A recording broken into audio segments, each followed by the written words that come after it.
That's very nice. Sitting next to Elon. Wow, you couldn't do better than that, huh? As well as my own special envoy to the Middle East, who's really done a fantastic job, Steve Witkoff. Thank you. He's been busy.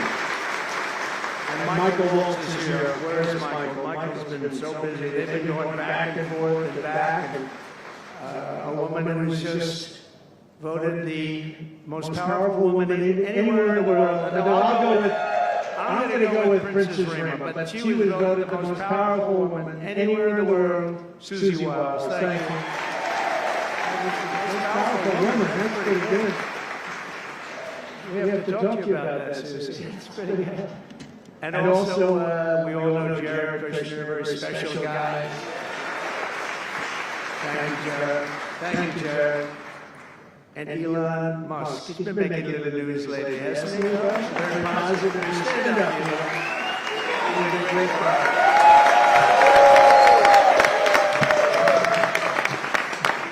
We did a little show last night. I heard they got very good ratings too, by the way. Hannity. Sean Hannity is fantastic, a fantastic man, a fantastic guy, and he did a show, and it was great being on the show with you last night. I come today with a simple message for business leaders from all across the nation and all around the world. If you want to build the future, push boundaries, unleash breakthroughs, transform industries, and make a fortune, because you want to make a fortune. Most of you have already made a fortune, I don't want to say it.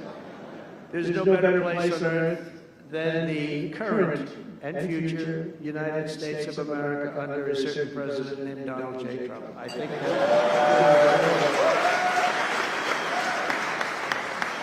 they're saying that November 5th, Election Day, 2024 will go down as one of the most important days in the history of our country. They said in 129 years, the most consequential election. I don't know if they're right about that or not, but it sounds good. I wanted to see if I could get a couple of more years stacked on, but I figured the fight wasn't really worth it. 129 is a lot.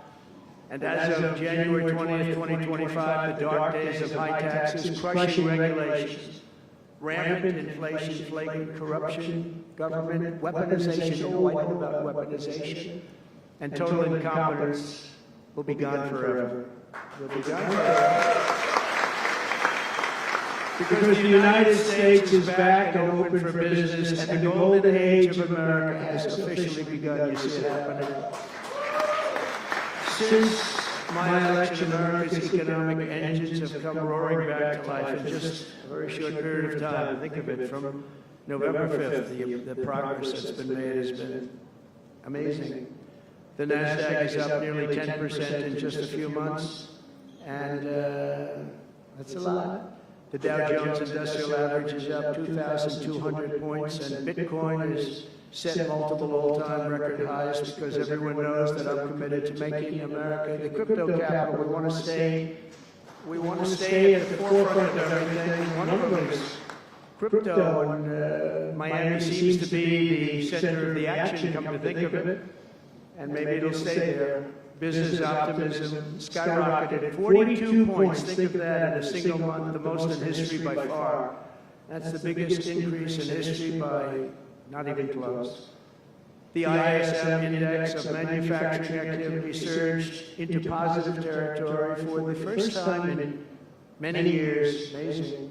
And it was just announced, this is an interesting one, I didn't realize it was that bad for so long, but it was just announced by one of the nation's most historically accurate and respected pollsters, Rasmussen, that the number of Americans who believe our country is on the right track now exceeds those who think it's heading in the wrong direction for the first time in 20 years. Can you believe that? 20 years.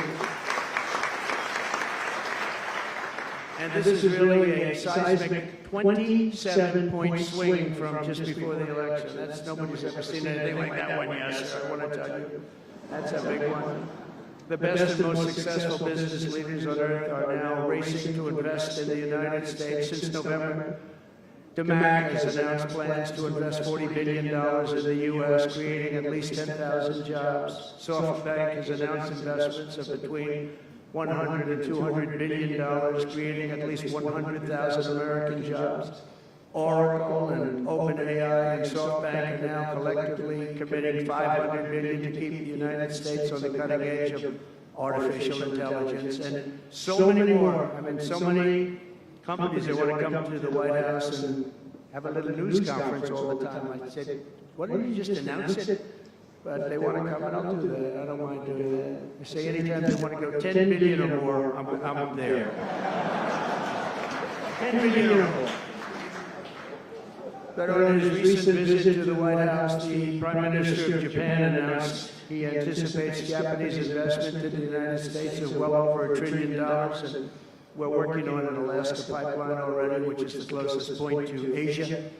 And as you know, the ANWR, which we've started, Ronald Reagan couldn't get it approved, nobody could get it approved for so many years, couldn't get it approved, I got it approved, actually I got it approved twice, I got it approved and Biden ended it. That was a shocker, but we just got it approved again.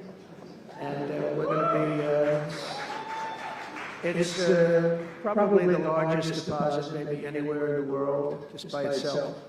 It's, they say, of similar size to Saudi Arabia, so we hope that's correct. But all of this is only happening because of the world-changing results of the 2024 election. We won the House, we won the Senate, the White House, and the Electoral College, and the popular vote in a landslide. We also won all 7 swing states, and all 50 states shifted in the Republican direction for the first time ever. So every state, every single state of the 50 states shifted Republican. It's never happened before. Either way, it's never happened. And 85% of counties voted for Trump. Think of that. So you have 2,600 counties versus 525. 2,600. Think of that. That's why when you look at the election map after it was all done, the certified map, the whole thing was red. 2,600 versus 500.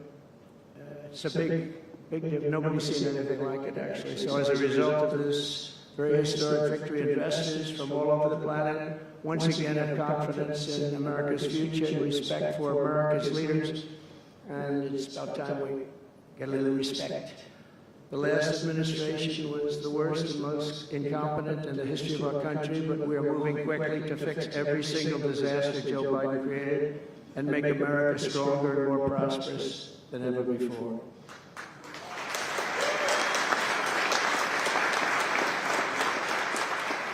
Our first and most urgent mission is to remove the criminals that Biden allowed into our country with the ridiculous and very dangerous open borders policy. They came from all over the world.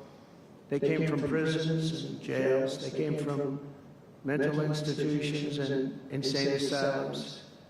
They were gang members. They were drug lords. They came from all over, and they were allowed to come into our country.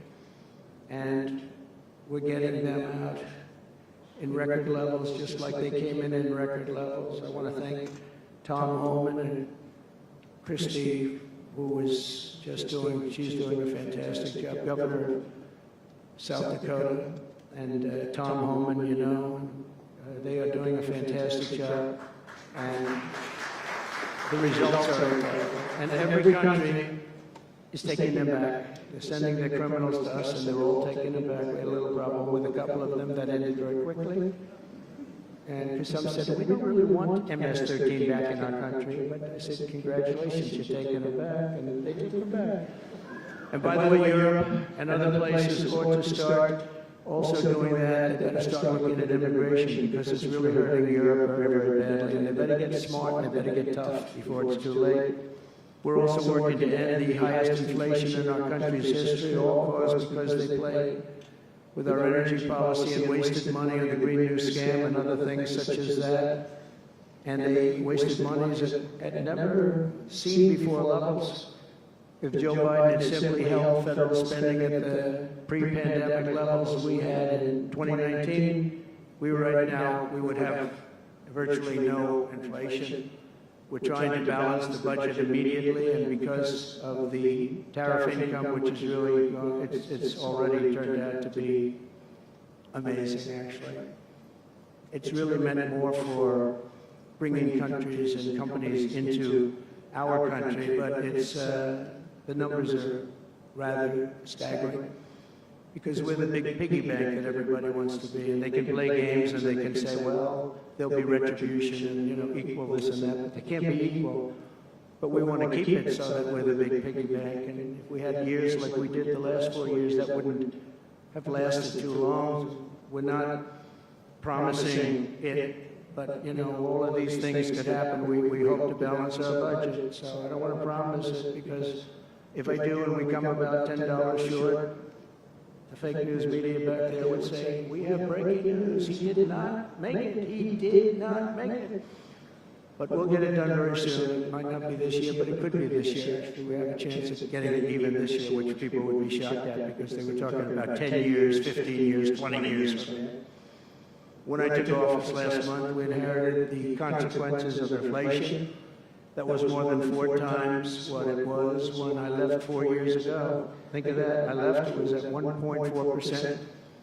And the annual government spending over $1.5 trillion more than projected in 2020 alone. $1.5 trillion. But under the Trump administration, all of that is changing faster and more dramatically than anyone ever thought possible. They didn't think it was possible to do what we've done in just a very short period of time. We've accomplished more in 4 weeks than most administrations accomplished in 4 years. On my first day in office, I imposed an immediate federal hiring freeze, a federal regulation freeze, and a foreign aid freeze. I signed an order creating the Department of Government Efficiency and put a man named Elon Musk in charge. Thank you, Elon, for doing it.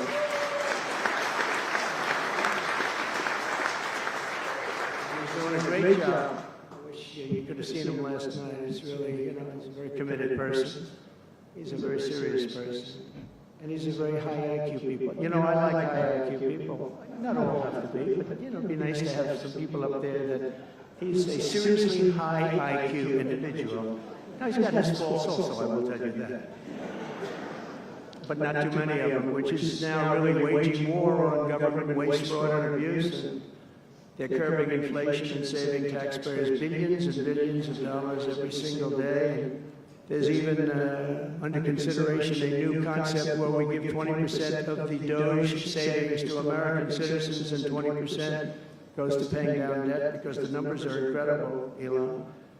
So many billions of dollars, billions, hundreds of billions, and we're thinking about giving 20% back to the American citizens and 20% down to pay back debt and pay down debt, which is, if you look at value, if it were a real estate balance sheet, the debt is tiny, but we still want to pay it down. Doesn't matter.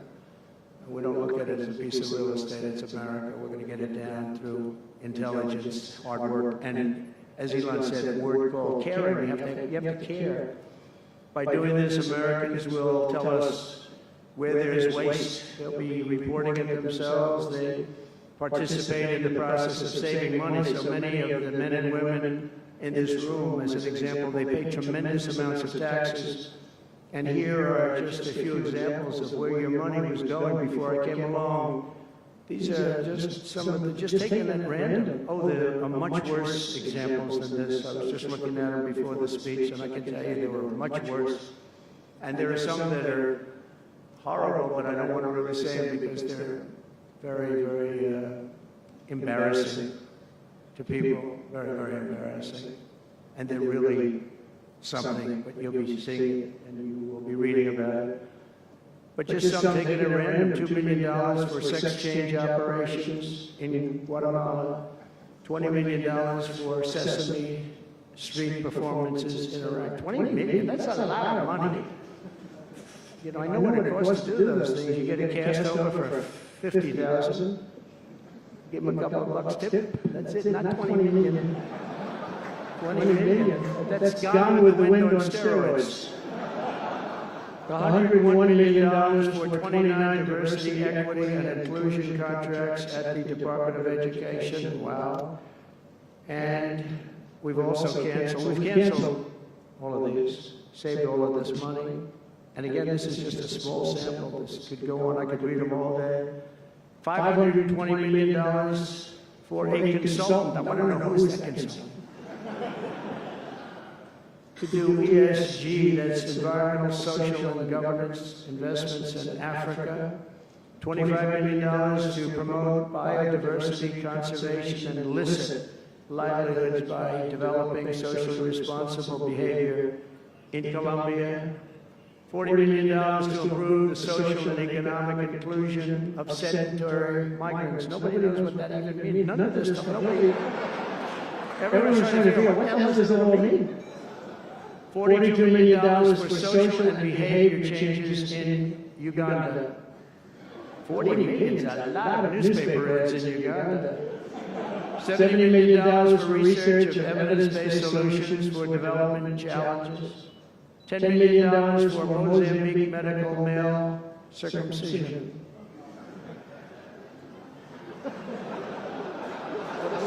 What does that mean? $2.3 million for strengthening independent voices in Cambodia.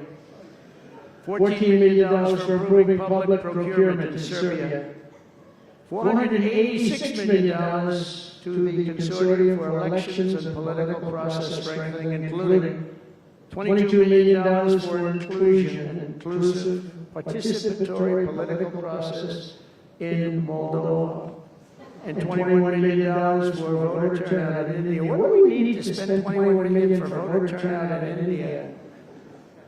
Wow, $21 million. I guess they were trying to get somebody else elected. Well, we ought to tell the Indian government, because when we hear that Russia spent about $2 in our country, it was a big deal, right? They took some internet ads for $2,000. This is a total breakthrough. $21 million for India elections. $29 million to strengthen the political landscape in Bangladesh. $20 million for fiscal federalism and $19 million in addition to the $21 million for biodiversity conversion in Nepal.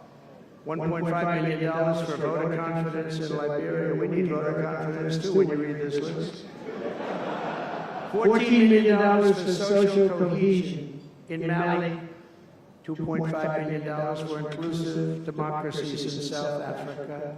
$47 million for improving learning outcomes in Asia. Asia's doing very well. We don't need to give them money. And in another program, $50 million plus another $50 million for condoms for Hamas. You know, $100 million for condoms. Condoms. Does everybody know what a condom is? For Hamas. $100 million. And these are just some. I could read this list all day long. I just don't want to bore you. But these are just some, and not nearly as bad as others. And some are just, I just don't want to say them because they're too incendiary. We're also finding tremendous abuse, waste, and fraud in Social Security. Social Security is what's happening there is going to be one of the great potential scandals in history. On the program, there are over 4.7 million Social Security numbers for people from 100 years old to 109. Think of that. Now, over 100, there aren't a lot of people that make it. Hopefully, most of the people in this room will make it. But historically, you don't have thousands and thousands of people. But listen to this, 3.6 million people are on Social Security rolls from the age of 110 years old to 119. Do you think there are really that many? Those people are seriously old. But it gets worse. 3.47 million. 3.47 million people are on Social Security from the age of 120 years old to 129 years old. 3.9 million people are on the age of Social Security from 130 years old to 139 years old. Now, the all-time record, I heard, is a woman who was 127 years old. That's the record. A woman from a certain country where they have actually people that live pretty long, actually. And she was 127 years old. That's pretty old. But we're topping her by millions. 3.5 million people from the age 140 to 149 years old. 1.3 million people are on Social Security from the age 150 to 159. And over 130,000 people are on Social Security over the age of 160 years old, okay? Including 1,039 people, think of it, over 1,000 people between the ages of 220 to 229. And one person between the age of 240 years old to 249. And the record topper, there is one person on Social Security who's 360 years old, which is approximately 110 years older than our country.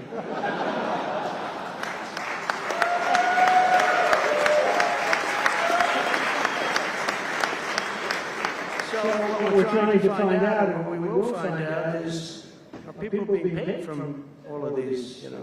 Somebody pocketing 10,000 here, 10,000 there, what's going on? So we'll find that out pretty easily because we have a lot of computer geniuses. I said to Elon, who are these people that are doing this, the Doge people? I said, who are they? Where do they come from? He said, well, number one, they love our country. Number two, they're really genius at computers.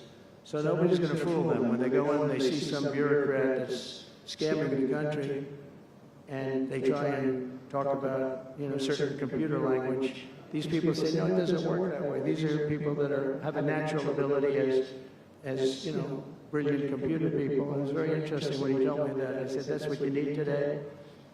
But all of these scams have now been terminated. In addition, over the past month, we have effectively eliminated the U.S. Agency for International Development, which was funding much of this lunacy.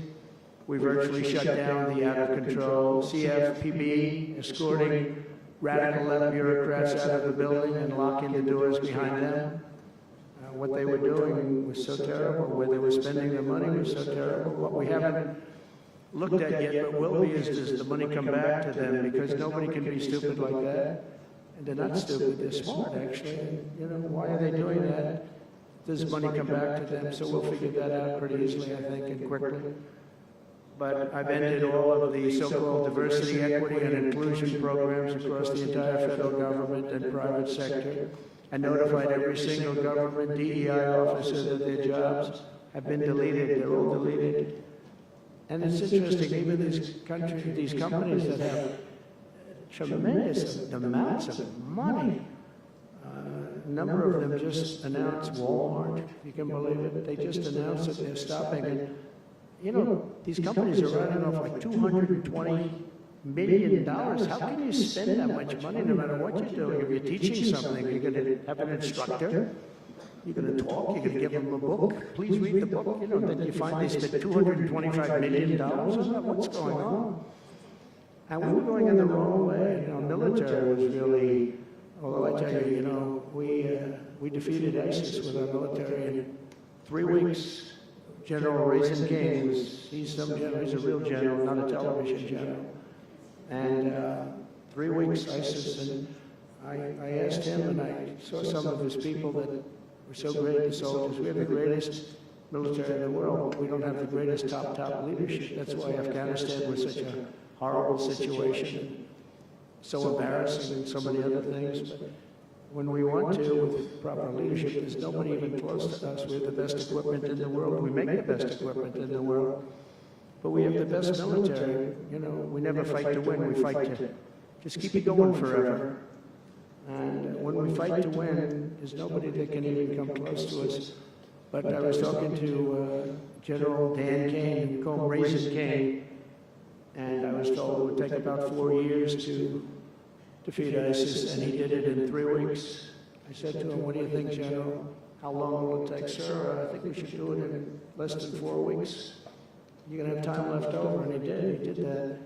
And we were told by the television generals it would take 4 years, and we did it. That's when I went to Iraq. I flew to Iraq, and late at night, the dark of night, all the windows closed, all the lights off in the plane, Air Force One.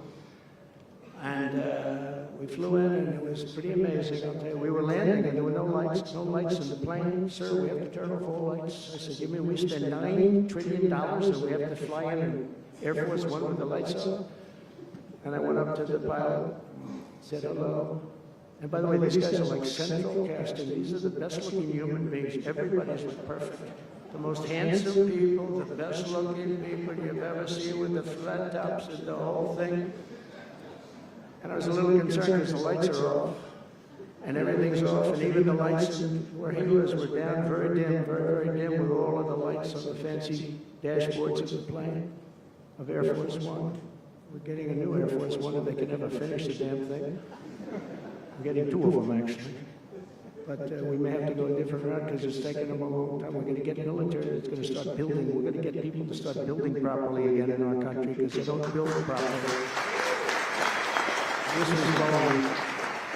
But we're up there, and I'm looking at these people, and again, I say they look like Tom Cruise, but better. Stronger, tougher. And I like Tom Cruise, but these are better. And they said, are we okay, Captain? Yes, sir, we're fine. But I'm looking out, I don't see any lights, and we're landing.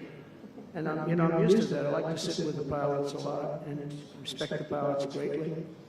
And we're up there, and we have the computer. I call it the computer voice, where it goes 1,900, 800. It's feet. Your feet above ground, so that means you're very low. And I'm looking out, and my eyes are pretty good. I don't see any lights. And the computer goes out. Sounds like an intelligent individual. It goes 1,000. We're 1,000 feet up. It's a 10-story building. There's a big plane. And then it goes 900, 800, 700. I say, Captain, we don't see any lights. Is everything? Yes, sir. Everything's fine, sir. We'll be landing in 3 minutes.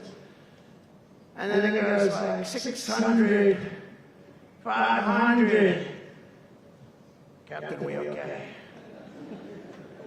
And then he goes 400, 300, 200. And I'm saying, man, there's nothing out there. And then he goes, boom. Perfect landing right on this thing. There are no lights on the runway. There's no, I don't know how the hell they do it, but I'm sure as hell that we had somebody that knows how to fly. But they didn't want to have any lights because they didn't want the enemy after spending, years and trillions of dollars. We have to land with Air Force One with no lights on the runway. But they were incredible people. And then I got out of the plane. Actually, asked my people, I said, excuse me, I was very brave sitting in that cockpit. Am I allowed to give myself the Congressional Medal of Honor? And they said, I don't think so, sir. I said, well, I felt I was extremely brave. But now here's the problem with saying a story like that when you're a kid. The press will say, President Donald Trump wanted to give himself the Congressional Medal of Honor. Headlines, headlines all over the fake news. We go with the fake news, but we're all wise to them. But it was something, and then I went down, and it was the same thing. I'm standing on the tub, and I look down, and there's these handsome people. Everybody's like from a movie set. Good-looking guys. I get down the stairs. What's your name? My name is Kane, sir. What's your first name? They call me Raisin. They say, wait a minute, your name is Raisin Kane? I love you. I've been looking for you for 5 years. You are the great. This is what I want. And there was a general next to him, there was a colonel, there was a drill sergeant, a master sergeant. They were all like people. I could make a movie right now. I'd have the best-looking people ever. And they were great. And then I went in, and, sir, would you like to rest before the meeting? No, I don't want to rest. I don't want to rest. I've been resting on the plane, other than the last few moments, which were quite harrowing. And I said, I don't want to rest. He was thinking about Biden in advance, Biden would have gone there and would have rested for days. And then they wouldn't have a meeting. He'd just go home. No, I said, I don't want to rest. I don't want to rest at all. I want to go. So we went into this bunker, and we had a lot of very good, talented people. And that's when I asked them. They said, I'm hearing it's going to take a long time. No, that's not right, sir. It's not going to take a long time. We'll have it done in 4 weeks. I said, how can you say 4 weeks when in Washington they said 4 years? He said, 4 weeks, sir. We'll hit them left, we'll hit them right, we'll hit them up the center, we'll hit them underground and overground, we'll knock the hell out of them, sir. And I said, why is it that they said so long? He said, because they wouldn't let us fight. And we're very far away. They want us to fight from this airport. We're very, very far away, sir. And they want us to fight here. We have many substations out, sub-airports, they call them, remote airports, where they build them in the sand. And we have many of them, and I'd use them all, sir. And I would hit them so hard from so many different directions. I said, well, what do you think? He said, you just let me know. And I called him back, and I said, go ahead and do it. Are you sure you can do this, General? I said, yes, sir. And he did it actually in 3 weeks. It was over 100% of people that are really hurting the Middle East, hurting the world. And it was done. And I'll tell you, we have the greatest military in the world, but you have to use the right people. But there's nothing like what they were able to do in that case and in other cases wherever I gave them something. It was done incredibly well. And you know many of the instances because it's been well reported. But we've also required, we have a country that's a great country. It's a strong country, but it's a country that's just now gaining its respect back to the levels that it should have never lost. We were being laughed at by the entire world. But we're not being laughed at anymore. But we've also required that all federal employees must once again show up to work. It's a new phenomenon, since COVID. Show up to work in person like the rest of us. So, it doesn't work when you don't show up. And I see companies now are all going back to it. They're all going back. It's great. I watch some of the big business leaders saying we absolutely are going back. You can't work at home. They're not working. Playing tennis, they're playing golf, or they have other jobs. But they're not working, or they're certainly not working hard. You could never build a company or a country with that. So we have a very strong policy, and if they don't show up to work, they get fired. And we're trying to make our government smaller but much stronger. And we have tremendous bureaucracy, but it's happening. A lot of people are leaving, and in some cases leaving with pretty good offers. You paid 7 or 8 months and go out and find a job. Some of these people had jobs. They were actually working for us, but they also had other jobs. And those people, in theory, they had problems. I don't know if we're going to do anything about that. So we have other things to do, but they were working other jobs instead of working for us. So they were staying home working, but they were working other jobs, getting paid a lot of money, perhaps. We offered deferred resignation buyouts to all federal workers, resulting in more than 75,000 bureaucrats voluntarily surrendering their taxpayer-funded jobs. A lot of them are leaving because they don't want to be caught having a second job. Some are leaving because they didn't want to be in government any longer. And some are leaving because they didn't want to show up to work. They wanted to work outside of an office. And that's never going to work for anybody, including companies. Companies ought to get smart. You watch these companies where they do that, they start going mad. Nobody knows what's wrong with this company. We'll try getting the people back into the office where they can be cohesive and together. In less than a single month, the Department of Government Efficiency has already saved over 55, this is just a short period of time, $55 billion. And we're just getting started. That's nothing compared to the numbers that we're talking about. Right? We're ending trillions of dollars in waste. It'll mean much lower inflation, lower interest rates, lower payments on mortgages, credit cards, car loans, and much higher stock markets. I think the stock market's going to be great. In other words, we will rapidly grow our economy by dramatically shrinking the federal government, and we have to do it. I'm also taking fast action to end the radical left's nation-wrecking crusade against oil and natural gas. Over the past 4 years, the Biden administration cut the number of new oil leases and gas leases by 95%. They slowed new pipeline. I mean, look at the Dakota Access, they wanted that one knocked out.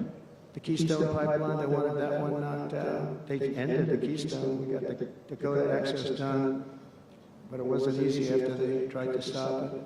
They slowed new oil and gas pipeline construction to virtually a halt. They shut down 38% of active oil and gas rigs in the United States, but they let the wind turbines go round and round and round. The wind doesn't blow, they got problems.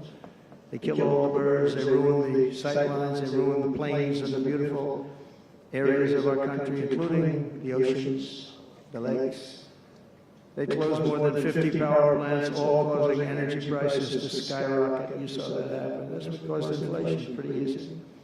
These policies were so destructive that despite draining nearly 40% of U.S. strategic petroleum reserve, meant for emergencies, it was meant for emergencies. It wasn't meant for getting the price of gasoline down so that you can win an election. It didn't work for winning the election. Actually, there's so many people that are driving that it's a very small number. It just had a very small effect, but in the meantime, it takes it down. Now it's at the, we'll fill it up fast, but it's at the lowest level. When we made the transition, it was at the lowest level in history, ever recorded, the lowest level. Nobody's ever seen it that way. They put it all out because they thought they could keep gasoline prices down a little bit, just go past the election, and after that, they didn't care. And it didn't work because they didn't get elected, I got elected. But the price of gasoline still rose over 35%, and in some cases, at some periods, it was 100% and 125% during certain periods of time. Under the Trump administration, we have implemented a very different plan. You probably heard of it. It's called Drill, Baby, Drill. And we're doing that. The world runs on low-cost energy, and energy-producing nations like us have nothing to apologize for. We have more energy than any other nation in the world, and we're going to use it. And we're going to use it on AI plants. I was telling some of the people that came in that, they're very interested. Everybody's talking about AI. I hope you're right. I don't know, who knows. But Elon, are they right? Are they right in going all AI? They are all in for AI. The problem is, to do it, just in our country, you need twice the electricity just to open up and be the top of AI. You need twice the electricity that we have right now in the entire country. You take all the electricity, you need more than twice. You need twice, you need double what we have right now just to fuel this new industry that's growing. I was amazed when I heard that number. They all said, how can we do this? Because, in China and various other places, you can probably get it with the shake of a hand.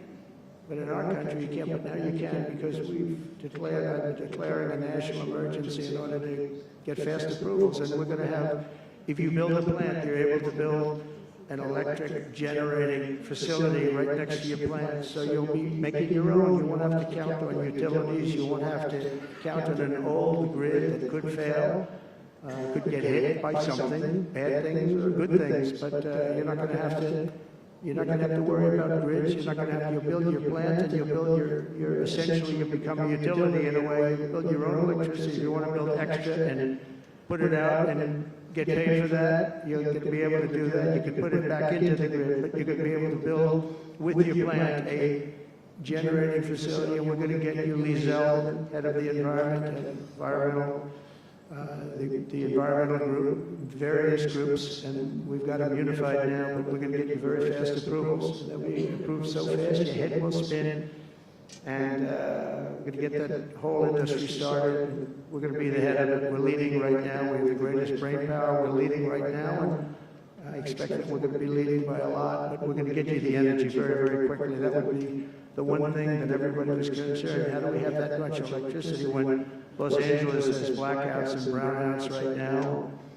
There's a lack of electricity, but we're going to get it at levels never seen before. I ended the ridiculous Green New scam, halting tens of billions of dollars of wasteful deficit spending, and I withdrew the United States from the unfair one-sided Paris Climate Accord, and I ended Joe Biden's insane electric vehicle mandate, because it was just insane.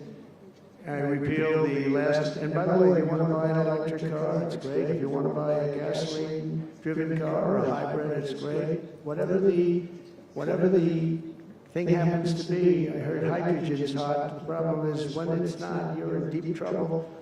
Because when that sucker blows up, they don't find the body. So that's one that I said, you know what, let's take a pass on that one. They said it's good, but when it's bad, it's really bad. You find the bodies on trees, on the side of a tree. I said, I think we'll pass on that one, right? We're not going to want that one. But you never know, maybe someday it'll be good, but it doesn't sound like it's off to a good start. I repeal the last administration's very destructive natural gas export ban, and last week we approved our first new liquefied natural gas export license, and we have literally hundreds of people that want to export. I recently met with the Japanese Prime Minister, Shiba, to discuss large increases in American oil and gas exports. They wanted so badly. They said we went to the Biden administration, they wouldn't sell it. They wouldn't sell it. Nobody knows why. Biden didn't know why either. They asked him, I don't know. You want to, they did? Oh, I didn't know that. But we're going to sell it. And the new project in Alaska is going to feed all of Asia. We're going to take care of all of Asia. We have so much oil and gas, like very few people, like very few countries have, like really actually no country has. I also met with Prime Minister Modi of India, who wants to greatly expand India's purchase of American energy, and my administration has also launched the most aggressive deregulation program of any nation in history. Under my executive order, for every one new regulation added, 10 old regulations have to be eliminated. And you know, in our first term, which was actually an incredible success, we had the greatest economy in history until COVID, and even after that, we did great. The stock market was higher. If you think of it, it was higher after the fact. After we went through that whole thing, it was higher than it was just prior to COVID coming in, which is a pretty amazing thing. But we did a great job on that, but it was a terrible thing for the world. The whole world suffered. It suffered terribly, including China, including other countries. It was a terrible period of time. But despite that, we did well. But we had the greatest economy in the history of our country. And I think this time we're going to do even better. We were artificially hurt by COVID. We had to focus on that instead of focusing on, but just prior to COVID coming in, there's never been anything like what we did, what we achieved. And even after, we did very well, and especially considering what all of us had to do with COVID. Some nations were hit so badly, it's just unbelievable what happened to them. As part of our effort, I've signed executive orders to keep the United States at the forefront of artificial intelligence and to end Joe Biden's war on Bitcoin and crypto. We ended that war totally. That war is over. They were very hostile toward them until the very end, just because there's so many people on Bitcoin and crypto that just before the end, the SEC came out and they were being very nice. I was so nice to people because so many people were being indicted for no reason whatsoever. Very political group of people. All they did was they liked indicting people, but they were being indicted, and many of those indictments were dropped just before the election because they said, wait a minute, there's 100 million, 125 million people using this, and they didn't want to have, you know, all these people being voted against. But by the time they did that, it was too late. We had that vote entirely, I think. I think anybody smart that believed in that, and there were a lot of people believing it, anybody that was smart voted for Trump. And they pulled the indictments. So I see people that were indicted, they said, I saved your life. I saved your life. Because if they thought that, they actually thought that I was doing this, they said, why is Trump doing it? Is he doing it for political reasons? I don't do anything for political reasons. I do what's right. I do it. I want to be in the forefront of every industry. So I'll be working with the Republican Congress to pass the largest tax cuts in American history, and that includes, obviously, we have to extend the Trump tax cuts, which were, until now, the largest. We're going to dramatically cut taxes for families and for workers and for companies, including no tax on tips, and hopefully no tax on Social Security and no tax on overtime. And that overtime one is a sleeper, because I think a lot of people are going to be spurred on to do a lot of extra work. When they hear that, a lot of companies really like it, a lot of people really like it. The new Trump tax cuts will also include 100% expensing for new factory construction in the United States and anything else that you're going to buy with capital. If you buy something that is going to be good for our country, we're going to let you expense it, 1 year expense. And I did that the first time, and everybody said, can you go back to that? Now you still get, I guess, 40% or whatever, but it, pares down. But we're going to bring that right up to the to the top level. I think that had a lot to do with the success that I had during my first term. And we'll substantially cut taxes for all domestic producers of oil and gas and just about everything else that they produce. In my first term, I brought the business tax down from around 40% to 21%, which everybody said was an impossible thing to do. I cut it from 40, it actually was state, said it was much higher than 40, but I got it down to 21%, and now I'm bringing it down to a goal of 15%, but only if you make your product in America. In other words, you're going to be at 21%, but if you make your product in America, you're going to go from 21 to 15. If you don't, you're going to be 21%, which is still lower than anything. So guys like Elon are going to come and make these great cars in the United States. So a lot of people will, a lot of people call, a lot of car companies are calling. They called me, three of the majors, they called and they said, we're looking all over the place, we want to be there. I'm going to be announcing tariffs on cars and semiconductors and chips and pharmaceuticals, drugs and pharmaceuticals and lumber probably and some other things over the next month or sooner. And it's going to have a big impact on America. We're bringing our businesses back. If they don't make their product in America, then they very simply, they have to pay a tariff. But if they do make their product in America, they don't have to pay any tariff, which will bring, it's all going to bring trillions of dollars into our treasury, or it's going to mean that there won't be any taxes because we want to have a fair base. If they don't have it, we don't have it. If they don't pay, if they don't charge us, we don't charge them. It's pretty simple. The Republican Party is once again the party of common sense. We're a party of common sense. We want strong borders. We don't want men playing in women's sports. We don't want to have transgender for everybody. We're the party of common sense. That's how we won the election in such a big manner.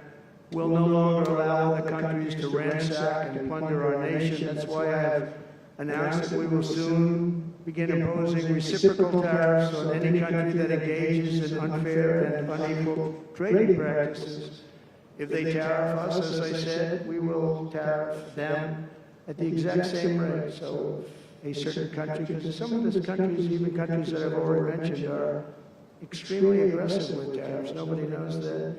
European Union, they have a VAT tax that's devastating. It's very tough for people on the outside. Hard to sell cars, really impossible to sell them because they also have non-monetary tariffs that are very, very tough. But if you take a look at that, it's a very unfair situation. And the VAT tax is similar to the tariff. Around the world, I'm moving quickly to end wars, settle conflicts, and restore the planet to peace. I want peace, and I don't want to see everybody being killed. And you take a look at the death in the Middle East and the death that's taking place between Russia and Ukraine. It's been going on, and we're going to end it.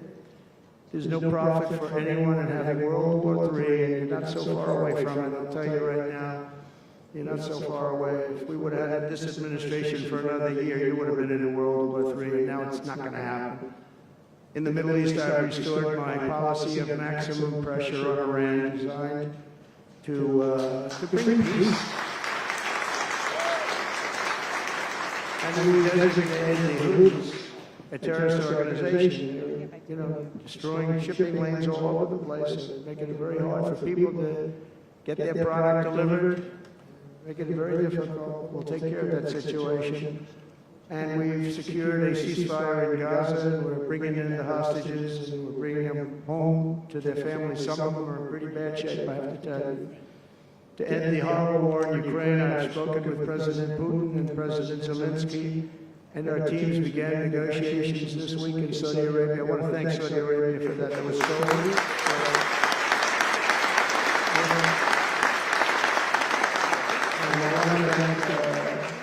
in particular, we have so many of the people, Yasser, Mohammed, all people, but in particular, we have to thank Crown Prince Mohammed bin Salman for hosting these historic talks. And talks that went very, very well. Steve was there, Steve Witkoff was there, and Michael was there, Michael Waltz, and others, and they really went well. It's a big step. We've got to get that war over with. You have to see the people that are dying. I look at the pictures, the satellite pictures of the field. It's a level field, and it looks like a modern-day version of Gettysburg. And you know what that means? It is just carnage. It's horrible. And, it's not American soldiers. It's not even soldiers from the Middle East in the case of Ukraine, Russia, but it's people, it's young people from Russia and Ukraine mostly that are just being decimated. It's flat fields. And a bullet goes, and a bullet only stops when it hits somebody. And the level of people being killed in that battle, soldiers, young soldiers, in some cases old soldiers, because they're running out of people, they're running out of soldiers, one case. But think of it, a modestly successful comedian, President Zelensky, talked the United States of America into spending $350 billion to go into a war that basically couldn't be won, that never had to start and never would have started if I was president, not even a chance. And it didn't start for 4 years, it never would have started. But a war that he, without the U.S. and Trump, will never be able to settle. They'll never settle that war without our involvement. That's why they did such a great job this weekend. That's why Saudi Arabia did such a great job this weekend in hosting. The United States has spent $200 billion more than Europe, and Europe's money is guaranteed. They get their money back. It's a form of loan. Nobody knows that. I know that. I said, why isn't somebody saying, we do it the same way? And we spend much more money. We have to equalize. But while the United States gets nothing back, so they get their money back, it's a loan. We just give our money. And we had a deal based on rare earth and things, but they broke that deal. But they broke it 2 years ago. We had a deal because they said, we're spending $350 billion, and Europe gets their money back in the form of a loan, and we don't. We're just giving the money hand over fist. That's the Biden administration for you. But they're no longer dealing with the same United States as they were dealing with a few months ago. Why didn't crooked Joe Biden demand equalization, and that this war is far more important to Europe than it is to us, and that there's a very big, beautiful ocean and a separation? This is, we're helping Europe, we're trying to help Europe. On top of this, Zelensky admits that half of the money that we sent them is missing. They don't know where the money is. He said, well, we don't know where half of it is. That's great, wonderful. He refuses to have elections, he's slow, and the real Ukrainian polls, how can you be high with every city is being demolished? It's hard to be high. Somebody said, oh no, his polls are good, give me a break. Every city is being demolished. They look like a demolition site, every single one of them. And the only thing he was really good at was playing Joe Biden like a fiddle. He played him like a fiddle. That's an expression we use, yes, sir, to say that he's pretty easy, A dictator without elections. Zelensky better move fast, or he's not going to have a country left. Gotta move fast. That war is going in the wrong direction. In the meantime, we're successfully negotiating an end to the war with Russia. Something I'll admit that only Trump is going to be able to do in the Trump administration. We're going to be able to do it. I think Putin even admitted that. Biden never tried. Europe has failed to bring peace, and Zelensky probably wants to, maybe he wants to keep the gravy train going. I don't know what's the problem, but he hasn't been able. He's very upset that he wasn't invited. He could have come if he wanted to, but that he wasn't invited to Saudi Arabia. But he's been working for 3 years. There's never been even meetings or phone calls to stop this war. It's a horrible thing. I figure Russia's lost 900,000 soldiers. I think that Ukraine's lost probably 700,000. And it's a terrible thing. You'll see bodies and body parts all over the field, all over. We see them through, very accurately through satellites. I love Ukraine, but Zelensky has done a terrible job. His country is shattered, and millions of people have unnecessarily died. And you can't bring a war to an end if you don't talk to both sides. You've got to talk. They haven't been talking for 3 years. So we hope to see a ceasefire soon and to reestablish stability in Europe and the Middle East.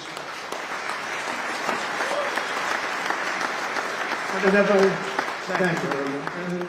As I've said before, it's my hope that my greatest legacy will be as a peacemaker and a unifier. That will be a great legacy. So in conclusion, the golden age of America is upon us, and I'm inviting everyone here today and every citizen across our land to take part in the most extraordinary period of peace, prosperity, growth, innovation, wealth creation, and expansion the world has ever seen. We're on our way. I mean, everyone's talking about us. 3 weeks, we're in there for a couple of days more than 3 weeks. And everyone's talking about it. You have to see the crowds of people outside. It's pretty amazing what's happening. We're on the verge of soaring markets, surging incomes, booming production, groundbreaking technologies, thrilling discoveries, and a quantum leap in the quality of life. Absolutely a quantum leap. One day very soon our country will have the greatest economy in the history of the world because we once again have a president who puts America first, and we put America first, and your country should put your country first. But in the end, we want America first, and when it's all beautiful, which is going to be pretty soon, we want to help other countries, and you want to help other countries. But, you know, I tell your leaders, and some of the leaders are in this room right now, you've got to put your country first. Whether it's Saudi Arabia, whether it's something else, you've got to put your country first. But as long as you invest in America, build in America, and hire in America, that means that I'm fighting for you, and I'm fighting very hard for you. Together we're going to make the United States of America bigger, better, bolder, richer, and greater than ever before. It's going to be stronger than ever before. We're going to be a peacemaker, a peacekeeper. We're going to stop people from these stupid, never-ending wars. We're not going to partake in them ourselves, but we'll be stronger and more powerful than anybody by far. And if it ever came to war, there is nobody that will be able to come close to us, but we don't think that's going to ever happen. So I want to thank you all very much. It's a great honor to be here, and I think somebody said they're going to ask questions, and I didn't say, gee, what other questions like Biden does? I say, just ask, it doesn't matter. You ask a question and I give an answer. So I think, Richard, you're going to come up and you're going to give me some questions. Thank you. Thank you. Thank you very much, Mr. President. Please, a round of applause for President of the United States of America. Thank you.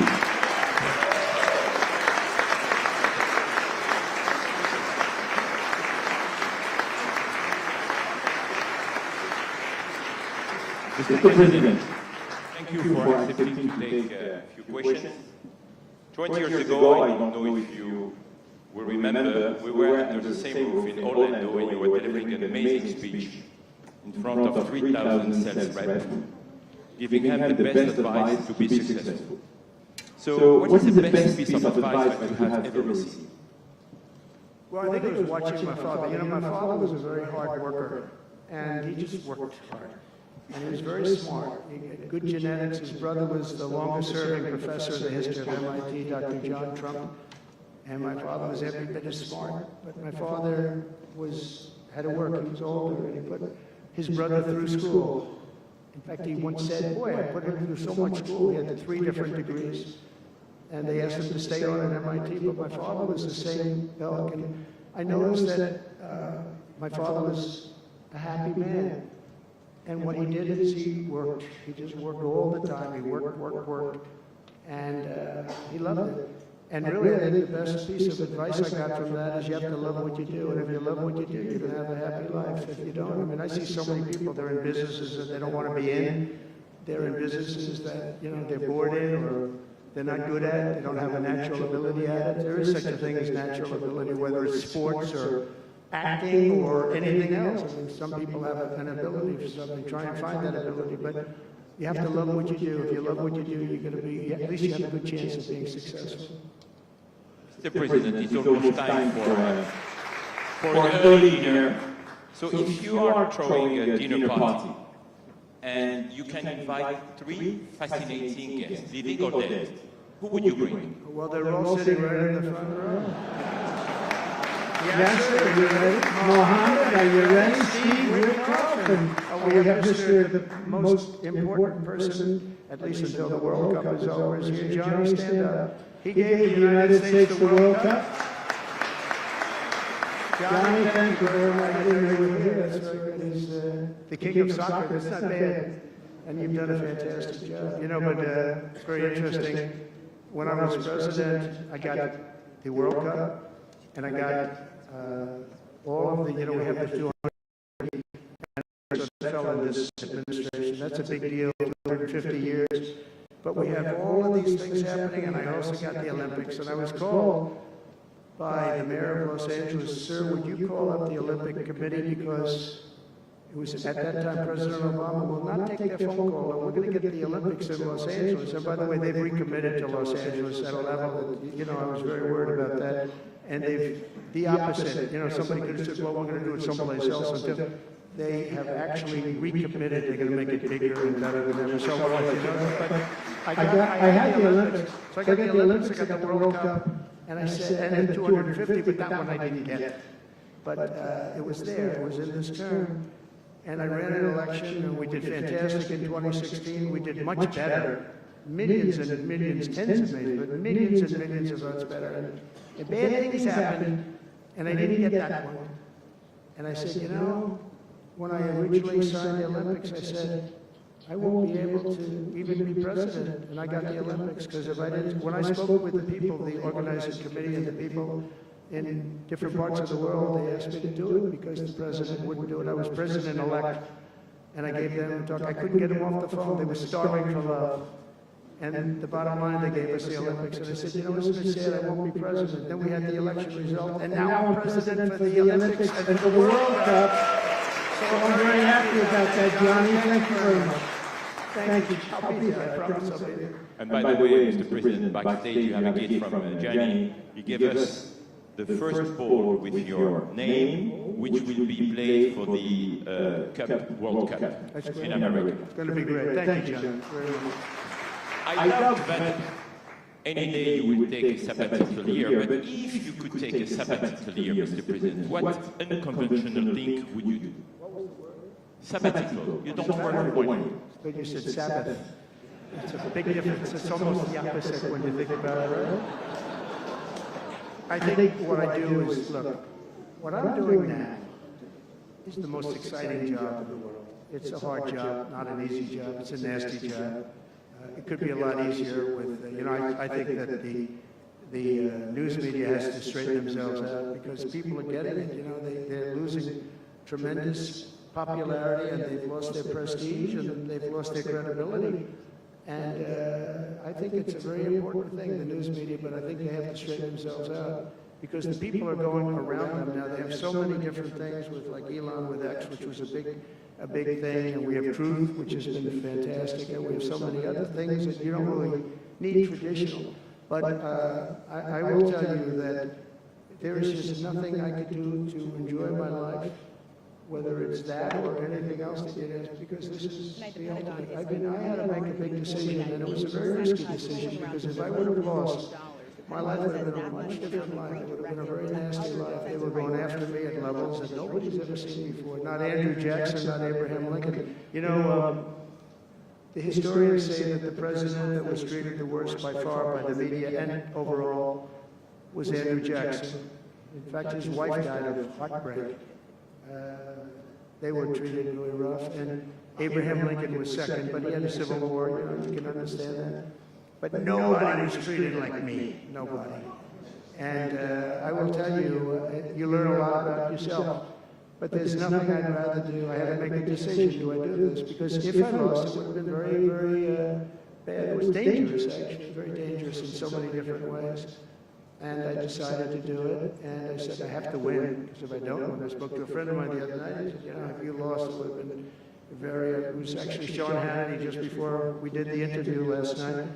He said, boy, if you would have lost, you would have had a tough life, you would have had a very tough life. So there was a certain amount of courage involved in this decision to run, and it's a great honor to win by this much, to win all 7 swing states, the popular vote. Popular vote doesn't get won that much by Republicans for whatever reason. I think that's changing, because again, we're the party of common sense, and they're the party of some real bad things, and I think they'll change. I think they have to change.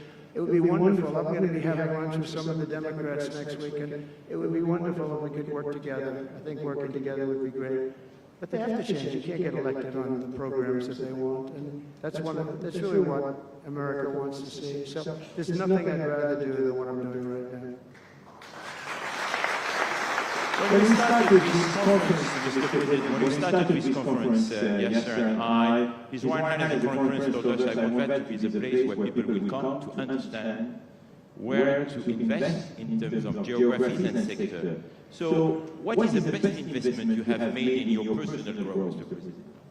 Well, I was involved in real estate for most of my life, and was, guys like Witkoff will tell you I was really good at it, and I was successful at it, very successful at it. I've been involved in things prior to being president, but during the last 4 years, I followed sort of the trends, and I've made a lot of money with following some of these trends. And, it's something that you do. I really believe that some people have instinct. I think I've always had an instinct for making money. I make money. And I went into show business. I had one of the most successful shows on television. I wrote books, and they were all bestsellers. Virtually every book was a big bestseller, some really big bestsellers. And so I don't know, it's whatever I do, I just want to make it successful. It's very important to me. There are many ways to make money. You can be in many different fields. And a lot of them is being in the right country. If you're in a certain country, our country is actually getting very bad, a very dangerous place, actually. Bad things were happening, but if you're in a certain country, you have a chance to do well. And no matter how good you are, if you were born into the wrong country, you're not going to make money. Now, you could do other things. You can attain power, I guess. Maybe it's the wrong kind of power, but it's power. But being in the right country, where you have the right incentives and entrepreneurship, etc., and America has always been sort of at the top, or one of the top, but always pretty much at the top. But it was losing that position, and I think losing it rapidly. This last administration, look, I don't want to be. I wish I could say I wouldn't have run if I thought Biden was doing a good job. If I thought they were, I wouldn't have run. Because, as I said, it was very dangerous to run in a lot of ways. In fact, my ear will show that when you look at it close. My ear, I have that throbbing feeling every once in a while, but it was dangerous in a lot of different ways. But he was so bad that I had no choice but to do it. If I thought he was doing a great job, I wouldn't have run, and I would be very happy. I actually wanted him to do a good job. I was saying, do this, do that. I'm telling them, do things. They should have done what I said. But I would have been very happy not to have run, and frankly to have seen somebody do a good job. But our country was going to hell, and I really sort of had to run. If you were a historical ruler, would you prefer to rule during war or peace? Well, I want to be, again, a peacemaker, and I want to keep us out of war, but sometimes to do that, you have to have a very strong country, you have to have a very strong military. And as I said, we have a much stronger military than anyone would know. We have the best equipment, and I bought a lot of it. I rebuilt our military in the first 4 years. I rebuilt it. We gave a lot of it away to Afghanistan, to the Taliban. Stupidly, but that's a very small amount. It was billions and billions, but it's still a very small amount relatively to what we built. But I largely rebuilt our military. Now I'm going to have to do it again because so much has been given away, so much has been treated so badly.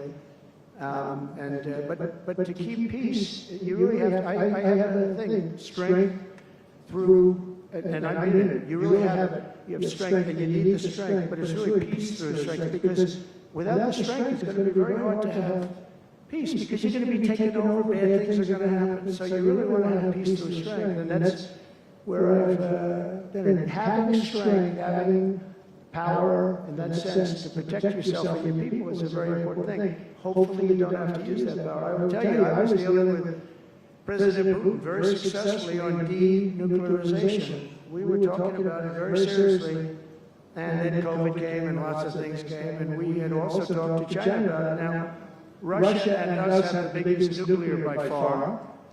China is not close, but they will be close. In 3 or 4 years or 5 years, they'll be equal. But we were going to talk to China, and I spoke to President Xi about it very successfully. I think we were going to denuclearize it. We would have had to get the smaller nuclear powers, of which there are 4, 3 maybe, but 4 probably. To do something, we would have been able to do that. But I was having very strong talks with President Putin about denuclearization. And, you're president, you get presentations about what we're building, what we're having, the power of weapons, the power of many things besides weapons per se. When I saw the power of nuclear weapons and We can never let that happen. If that happens, the ballgame will be, the world will be destroyed. The power is so enormous. You look at Hiroshima, you look at Nagasaki, multiply that times 500 times, and the world would be destroyed. So you want somebody as your president, or you want somebody as your leader that understands that we just can't let that happen. We can't let other countries get nuclear weapons. Not only Iran, Iran is a good example, and maybe the one that people think about, but we can't let that happen. The power of weaponry today is so enormous that the world would disintegrate, so we can't let it happen. Mr. President, if you had to describe the United States of America in just 3 words, what would they be? In 3 words? 3 words.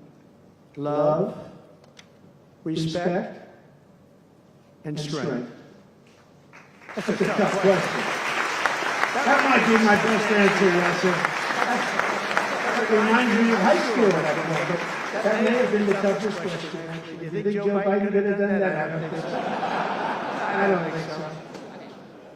We're almost at the end, Mr. President, but talking about the United States of America, what is one cultural habit in the US business that the rest of the world could learn from?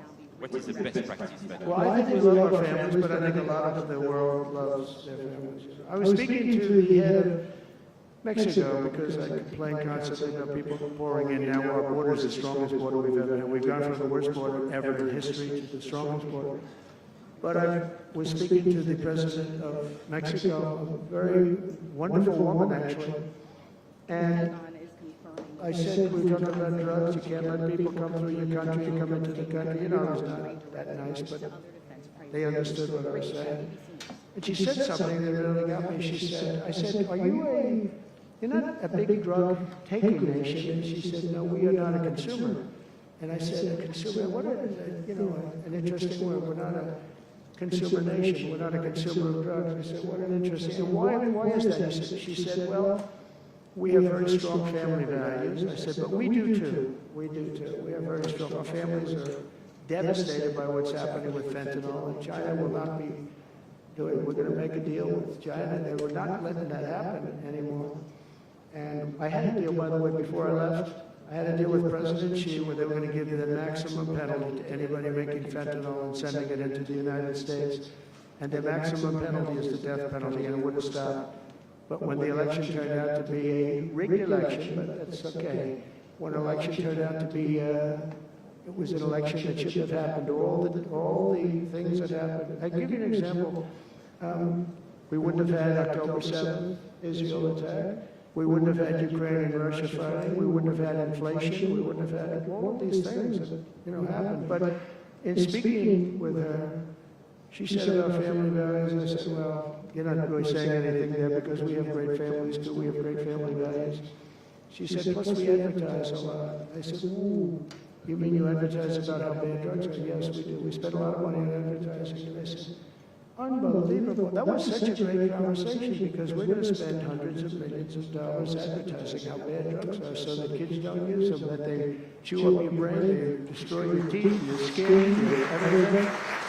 And I thank you for that. I make so many calls and I never learn anything from anybody. I know everything and I never learn anything from anybody. And I spoke to this woman, as soon as she said it, she didn't have to say exactly what, I said, exactly, what a great idea. And I think we're going to have, and I saw pieces of it, we're going to go in with $100 million and then another $100 million initially. But I saw some of the ads and they are really violent. I said, you have to make them strong. Your skin practically comes off after a period of time. You lose your hearing. You lose your teeth. It is terrible. And we show this happening to people. And I think we're going to, we did very well with, we had blue ribbon committees headed up by the First Lady of the United States and a lot of other people that, they have no idea the viciousness of these cartels and these people. And they're smart. They're very smart, tough people. Making a fortune, by the way, an absolute fortune. But we got it down 18%, which was a record. But 18% is not great when you think about it. I think we could get it down 50 or 55 or maybe even 60% with advertising. So she really gave me something. I was going to call her and tell her that she did, but now I don't have to call her because she's going to be seeing this right now. So to the President of Mexico, thank you very much, I appreciate it. But we're going to do a great advertising campaign saying how bad it is, how drugs are so bad for you. My last question, Mr. President. You have mentioned briefly in your speech about the legacy. What would you like your legacy to be, if you can tell us more about it? That I came into a country that was great, but is in trouble. And I made America great again, and I got it out of trouble, and people respect America now, and we were a country of peace, and we brought peace to the rest of the world.